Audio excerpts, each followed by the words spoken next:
പതിവ് തെറ്റിക്കാതെ പട്ടയിൽ കേളുക്കുട്ടി കോമരത്തിന്റെ മകൻ കൃഷ്ണൻകുട്ടി കോമരം 3 മഹല്ലുകളുടെ നബിദിന റാലിക്ക് സ്വീകരണം നൽകി നല്ല അടിപൊളി പായസം കൊടുത്തിട്ടാണ്.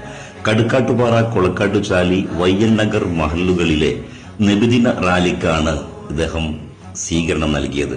എല്ലാ വർഷവും അതിവിപുലമായ സ്വീകരണമാണ് കൃഷ്ണൻകുട്ടി കോമരം ഇവിടെ നടത്താറ്. ഇത് കേരളമാണ്, മലപ്പുറമാണ്, ഇവിടെ ഇങ്ങനെയൊക്കെയാണ്.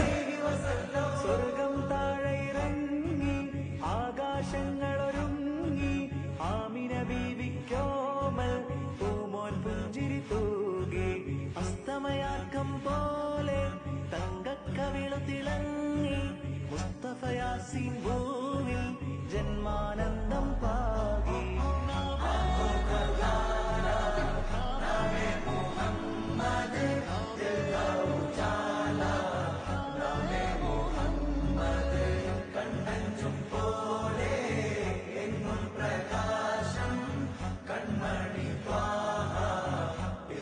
വിശേഷം മഴവില്ലണിഞ്ഞു മക്ക പ്രദേശം മുത്തായ നൂറിൻ ഭൗമ പ്രവേശം. അല്ലാഹ്